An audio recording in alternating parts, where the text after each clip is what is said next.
Assalamualaikum warahmatullahi wabarakatuh. Oke, ini pertemuan pertama ya untuk mata kuliah konversi energi kelas 1 TM 3 dan 1 TM 4. Sebelum saya masuk ke materi, saya akan menjelaskan beberapa hal terlebih dahulu. Pertama, untuk BLP, nanti saya akan mengirimkan enrollment key-nya ke ketua kelas masing-masing. Jadi bisa masuk ke sini ya, mengakses materi dan juga mengumpulkan tugasnya. Kemudian terkait presensi atau kehadiran, itu nanti saya masukkan sendiri, jadi kalian tidak bisa menginputnya. Gitu. Kemudian untuk yang pertemuan 1 dan 2 ini karena kita online, itu kalian masukkan lewat Google Form ya. Google Form ini sudah saya siapkan, nanti mengisi seperti ini saja. Jadi ada nama lengkapnya diisi, NIM, kemudian pilih kelasnya, lalu masukkan screenshot bukti menonton rekaman YouTube pertemuan ke-1 dan juga ke-2 gitu. Oke, lanjut. Berikutnya adalah protokol kesehatan. Ini karena masih jadi aturan ya, masih jadi peraturan, kita harus menyampaikan protokol kesehatan. Jadi saya mengingatkan saja. Nah, di sini ini untuk menerapkan 5M, jadi mencuci tangan, pakai masker, menjaga jarak, menjauhi kerumunan dan membatasi mobilitas dan interaksi. Jadi walaupun ya palingnya walaupun bukan COVID juga flu misalnya gitu ya. Jadi tetap dijaga misalnya memakai masker, menjaga jarak sehingga tidak menulari temannya. Karena kita kan banyak mata kuliahnya ini blok gitu kan. Jadinya sekali atau sehari tidak hadir itu bukan cuma satu pertemuan yang hilang gitu. Oke, itu saja. Kemudian berikutnya ada kontrak kuliah. Kontrak kuliahnya ini, jadi yang mau saya sampaikan ini pertama sistem penilaian. Jadi sikap 10%, nah itu setengahnya dari kehadiran kalian, dan setengahnya lagi itu dari penilaian teman. Nanti di akhir kalian akan menilai bagaimana sikap kalian, kalian sendiri dan juga sikap teman-teman sekelas kalian gitu. Kemudian ada tugas 20%. Nah, tugas itu di sini ya, saya sudah masukkan ada tugas kelompok 1 dan tugas kelompok 2. Jadi dulunya tugasnya tugas kelompok gitu maksudnya. Yang pertama itu adalah membuat video presentasi aplikasi konversi energi. Yaitu upload video maksimal 5 menit ke YouTube, kemudian kalian tinggal mensubmit linknya di BLP sini. Videonya itu berisi penjelasan umum, kemudian perkembangan dari awal mula hingga sekarang, komponen, cara kerja, dan contoh perhitungan sederhana dari aplikasi konversi energi yang kalian angkat itu. Gitu. Nah, kemudian yang tugas keduanya itu adalah video dokumentasi praktikum.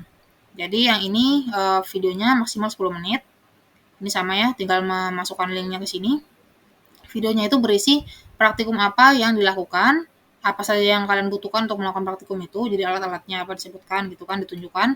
Kemudian ada langkah-langkah praktikumnya seperti apa yang kalian pelajari, kemudian kalian juga akan perlu menjawab pertanyaan-pertanyaan yang sudah diberikan gitu. Jadi untuk praktikum kan sebenarnya kalian akan mengerjakan atau melakukan semua praktikum. Tapi yang menjadi tugas jadi tugas videonya itu hanya satu aja gitu. Jadi satu kelompok satu cukup. Seperti itu. Kemudian mana tadi?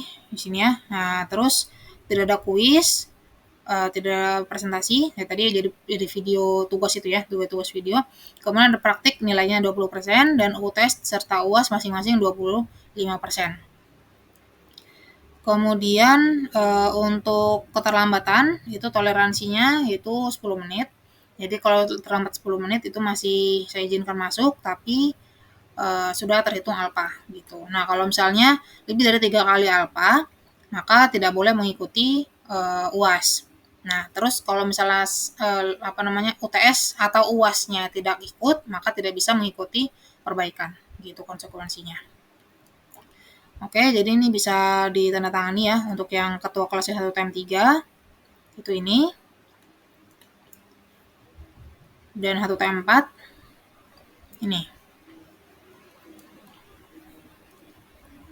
Oke, berikutnya ada RPS. Jadi kalian bisa mengakses RPS-nya di sini. Jadi sama ya, di RPS baik di 1 TM 3 maupun 1 TM 4 bisa mengaksesnya juga. Ini sudah saya masukkan juga ya.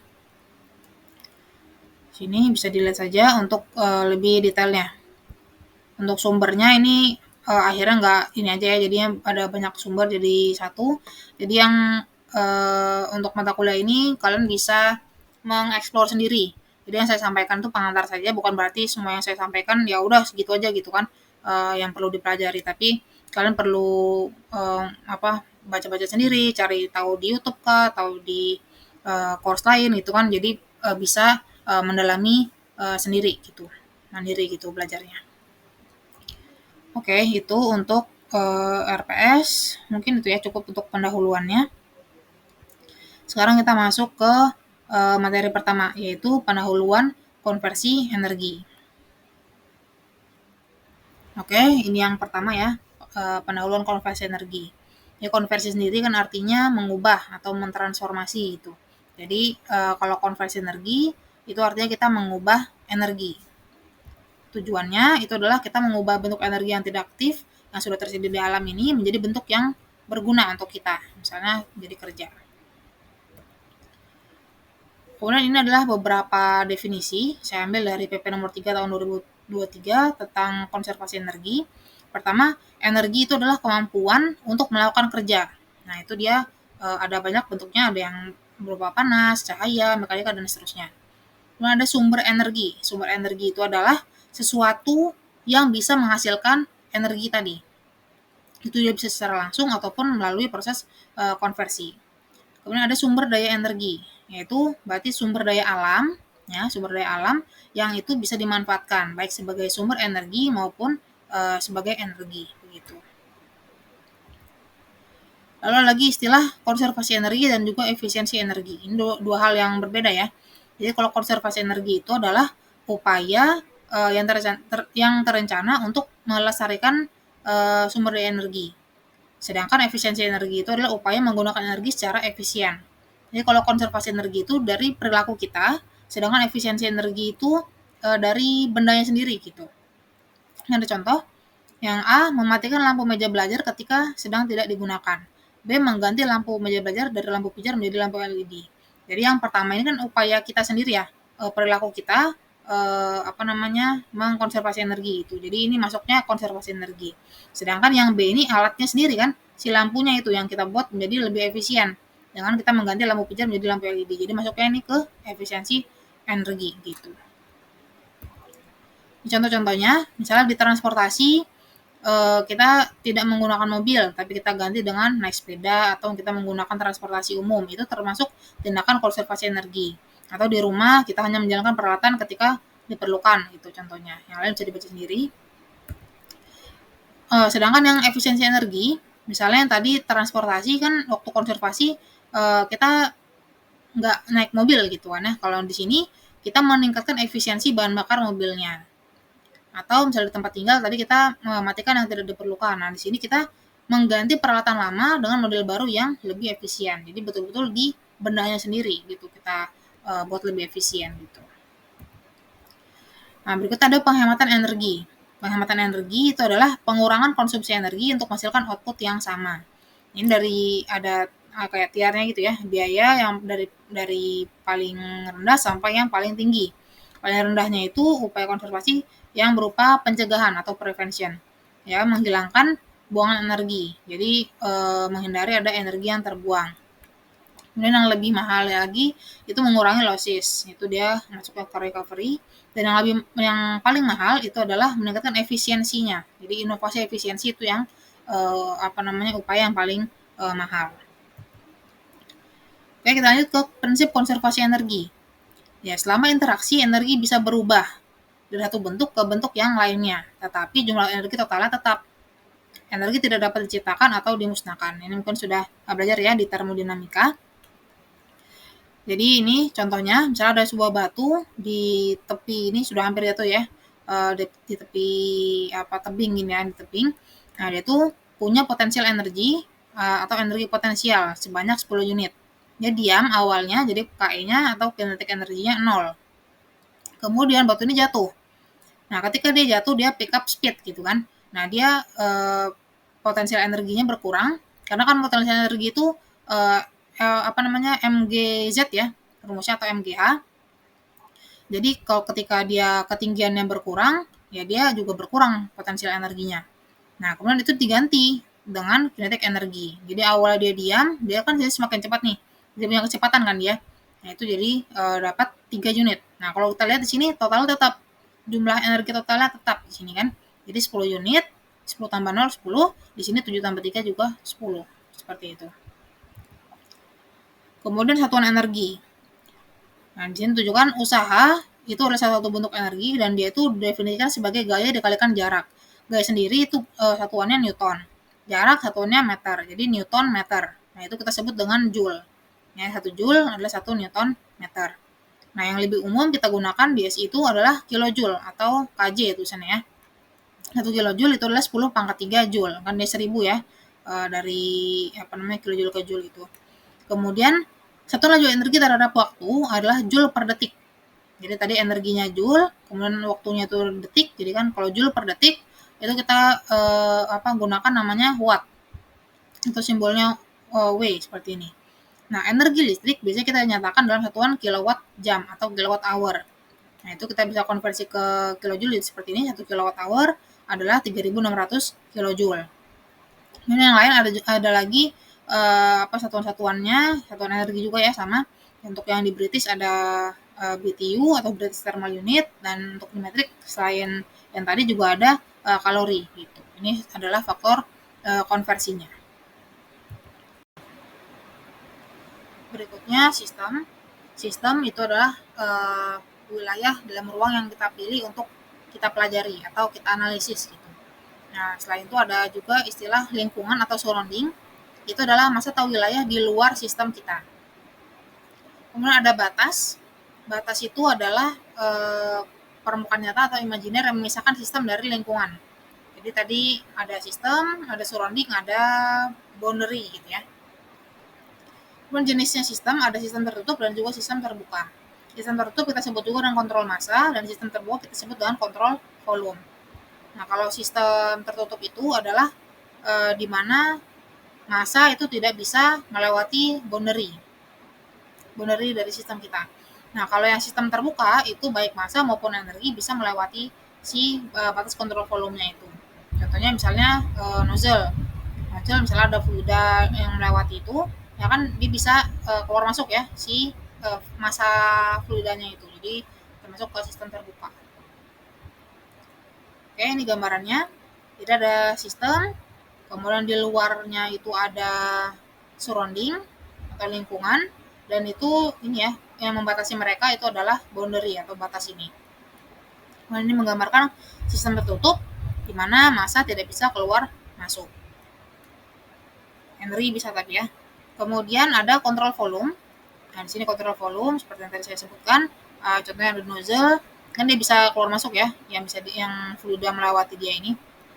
Dan di sini ditunjukkan juga batasnya. Jadi batasnya itu bisa real atau memang batas fisik seperti ini, ataupun batas imaginary atau imajiner seperti yang di kanan kiri ini.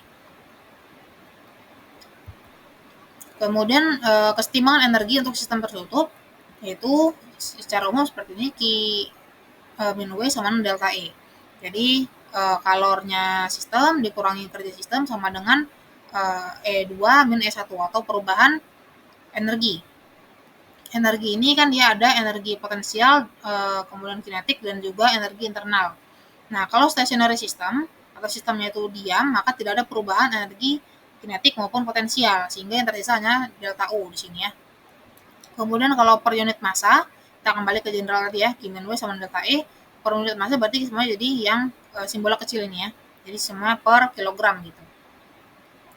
Ini kalau bentuk diferensialnya. Ini di termodinamika juga. Kemudian prinsip konservasi massa, yaitu perpindahan massa bersih atau massa net ke atau dari kontrol volume selama waktu T, delta T, sama dengan perubahan bersih atau perubahan net, baik naik ataupun turun massa total dalam kontrol volume selama delta T itu. Ini contohnya, jadi misalnya kita punya H2 2 kg, kemudian kita tambahkan dengan oksigen 16 kg, hasilnya itu adalah H2O atau air dengan massa 18 kg. Jadi kan 2 tambah 16 ini ya, jadi 18 kg. Jadi massa terkonservasi bahkan ketika ada reaksi kimia. Oke, lanjut kita ke jenis energi. Jadi ada dua, ada energi transisional dan juga energi tersimpan. Kalau transisional itu yang dia sedang bergerak dan dapat melintasi suatu batas sistem, tentunya aliran elektron. Nah, ada juga energi tersimpan, yaitu yang terwujud sebagai massa, posisi dalam negara, dan lain sebagainya. Dan dia bisa dikonversikan menjadi energi transisional. Berikutnya ada bentuk energi. Ini ada beberapa saja yang saya tampilkan. Jadi pertama ada energi mekanik. Energi mekanik itu adalah energi total, yaitu penyumbuhan antara energi kinetik dan juga energi potensial. Ini contohnya dari posisinya sendiri kan dipegang ini ya, ada potensial energi, kemudian ada gerak di sini, energi kinetik, kemudian dia menjadi kerja gitu, kerja dia memaku ini ya. Kemudian ada energi listrik, ini yang mungkin yang sangat familiar ya, setiap hari kita gunakan untuk menyalakan lampu, ngecas HP, kita pakai kulkas dan seterusnya. Nah, ini adalah energi yang berkaitan dengan arus elektron. Ya, ada pergerakan elektron digambarkan di sini.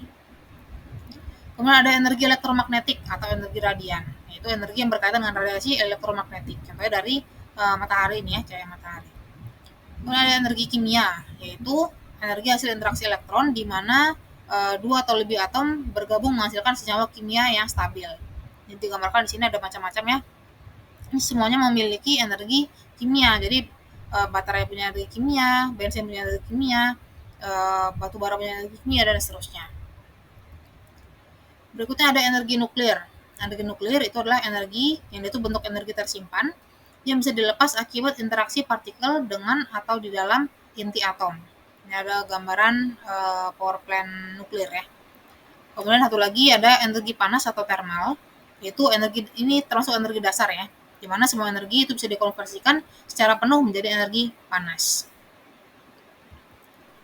Ini contoh-contoh konversi energi dasar. Jadi misalnya tadi batu bara tadi punya energi kimia, itu bisa diubah menjadi energi panas, baru diubah ke listrik.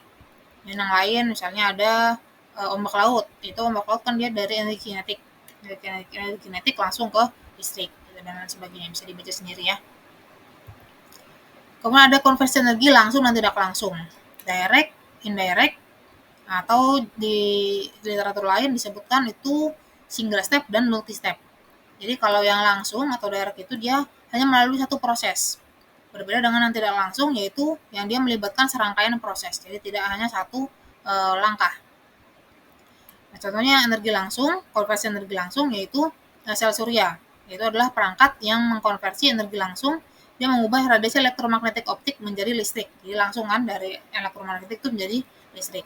Sedangkan yang tidak langsung, contohnya ini ya, pembangkit listrik tenaga surya yang dia itu untuk mengubah yang tadinya radiasi elektromagnetik itu dia ke listrik, dia tuh lewati bentuk energi yang lain. Jadi ada misalnya dengan memanaskan cairan dulu gitu kan sampai menguap. Contohnya digambarkan di sini ya. Jadi ada solar kolektor, ada penyimpanan panas dulu, penyimpanan termal. Nah, itu memanaskan atau hingga menguapkan air, ya kan, menggunakan ditaruh di boiler sini. Kemudian dari uapnya itu ke heat engine. Baru dia jadi mechanical energy. Nah, baru dari situ kan dia ke generator, jadi arus listrik gitu. Jadi dia ada banyak stepnya, itu multi step gitu. Berikutnya ada jenis sumber daya energi, itu ada yang konvensional dan juga non konvensional. Kalau yang konvensional itu ada yang sumber daya energi tidak terbarukan dan ada yang terbarukan. Jadi kalau yang tidak terbarukan itu misalnya batu bara, nuklir, minyak bumi, dan juga gas alam, yang itu cadangan dan pasokannya itu terbatas. Karena untuk mengisinya itu waktu yang diperlukan sangat lama, gitu. Bisa sampai ratusan bahkan ribuan tahun. Itu berbeda dengan yang sumber daya terbarukan, yang mana itu dapat di-replenish atau dapat diisi ulang secara terus-menerus dalam rentang waktu yang sangat singkat. Misalnya tenaga surya, angin, air, biomasa, dan lain-lain. Kemudian ada lagi yang tadi energi non konvensional satunya ya. Energi non konvensional itu yang seperti limbah menjadi energi atau waste to energi, kemudian penangkapan dan penyimpanan karbon atau carbon capture and storage dan lain sebagainya. Contohnya kalau yang sampah tadi ya, dari sampah kemudian dikumpulkan ke power plant-nya, kemudian diproses, ada yang menjadi bahan bakar untuk mobil, kemudian gas untuk di rumah, dan juga listrik gitu. Oke, mungkin cukup itu untuk pertemuan pertama. Terima kasih atas perhatiannya. Wassalamualaikum warahmatullahi wabarakatuh.